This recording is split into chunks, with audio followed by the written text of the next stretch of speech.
In 1824, free Black Americans left the United States for a Black Republic in the Caribbean. Most came back. About 200 didn't.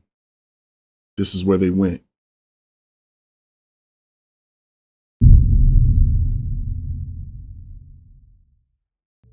In America, in 1824, you could be free and still have no country. No full citizenship, no protection under the law, no ground that was truly yours. Free was the word they used, but freedom was a different thing entirely. The threat of re-enslavement was real. This wasn't theoretical. It was real. Men and women who had lived for years free. They could be taken any time. They could be sold, and no document guaranteed that it wouldn't happen to you. You were free in name, but you were not free in safety. And in 1824, that was the exact world a man named Jonathan Granville arrived in. Granville was a Haitian government envoy. He had been sent north by President Jean-Pierre Boyer with a message, and the message was an offer. Land, full citizenship, and paid passage. And a Black-led republic, the only one in the Western Hemisphere. He took that offer to New York, Philadelphia, Baltimore, and Boston. He walked into Black churches and abolitionist meeting halls, and he laid it on the table. Come to Haiti and be free completely. For people who had spent their entire lives navigating a country that tolerated their existence but refused to guarantee it, that offer was not a small thing. That offer was everything. In September of 1824, at the African Zion Church in New York City, 120 free Black Americans gathered in a single room. Their society president, a minister named Reverend Peter Williams, stood before them, and he called America a house of bondage. He told them that Haiti was the only land on earth where sons of Africa stood as a free and flourishing nation. And the people in that room heard him and began making plans to board ships. From Philadelphia, from Baltimore, from New York, from Boston. They came to the docks and they left. As many as 13,000 people in under 2 years. These were not desperate people with nothing to lose. They were free people, doctors, ministers, tradespeople, teachers, people who had built something in the United States and who looked at what they had built and understood that it would never be enough to keep them safe. So they chose to leave. And they did. The passenger manifest recorded their names: a physician named Dr. Belfast Burton, a laundress named Hannah Quincy, and one entry, all it said was Anne, a Black woman with children. No last name, no profession, no origin listed, just Anne, a Black woman with children, boarding the ship and leaving. This was not a safe voyage. Sea captains ran illegal schemes, predatory transportation arrangements that took money from people who could not afford to lose it. The crossing was long, and it was hard. The Atlantic Ocean does not accommodate hope or desperation.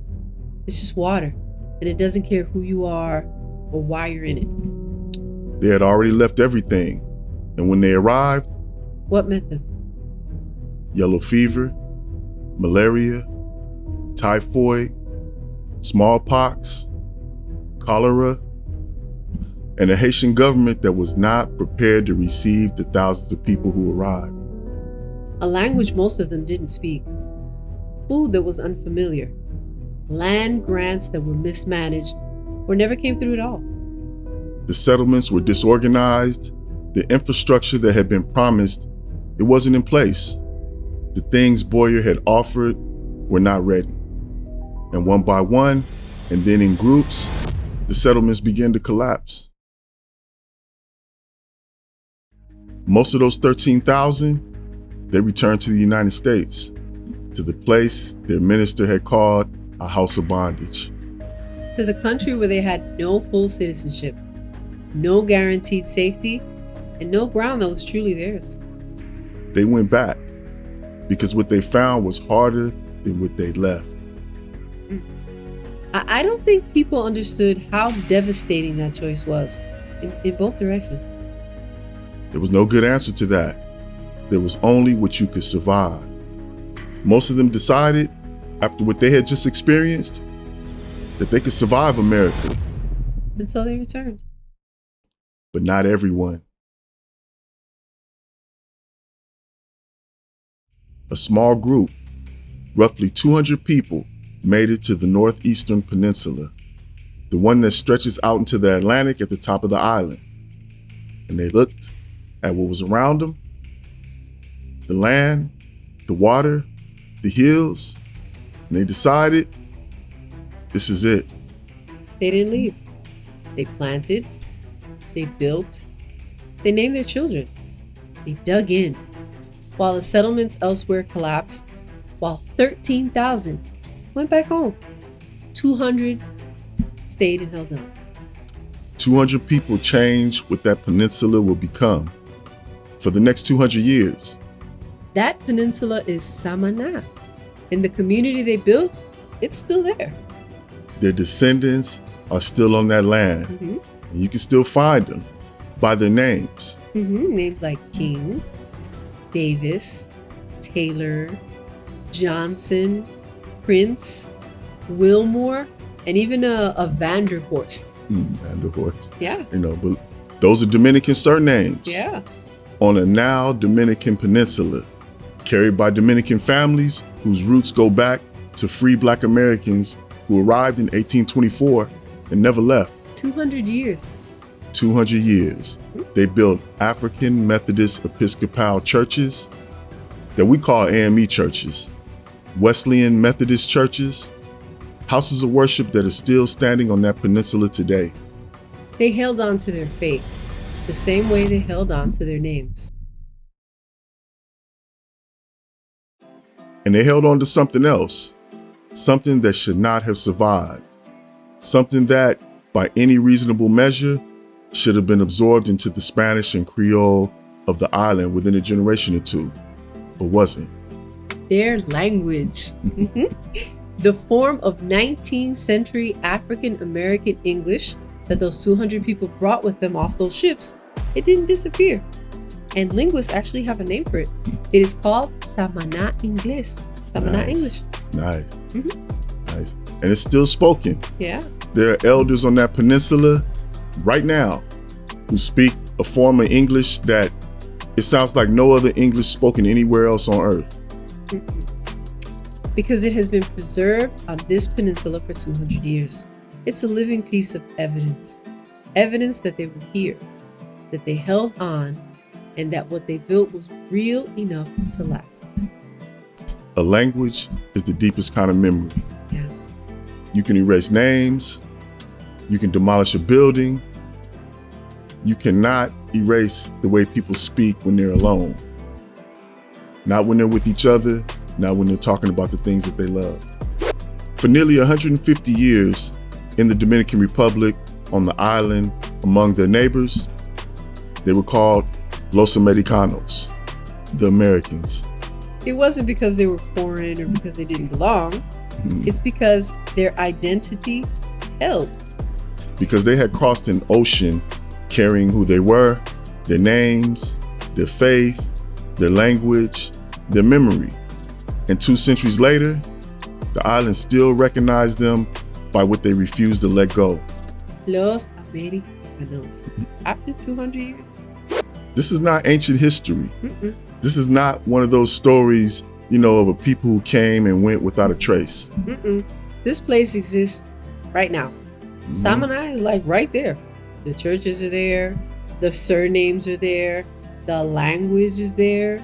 The descendants of those 200 people, the ones who got off those ships and decided to stay, they're there.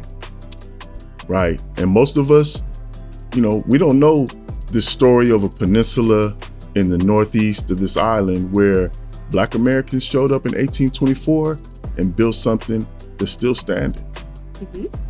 With their great grandchildren carrying their names.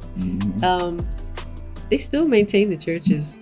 They still speak a language that their ancestors brought with them across the Atlantic. And you can go there. Yes, you can. And you'll be in the presence of something that Black Americans built, not in the United States, where they were told that they didn't fully belong, but here on this island, where 200 people decided they'd come far enough, and this was where they would build. And she got on a ship. No last name recorded, with her children. And somewhere on that peninsula, there may be a family whose line runs straight back to this woman named Anne, who crossed the Atlantic and planted herself in Samaná and never looked back.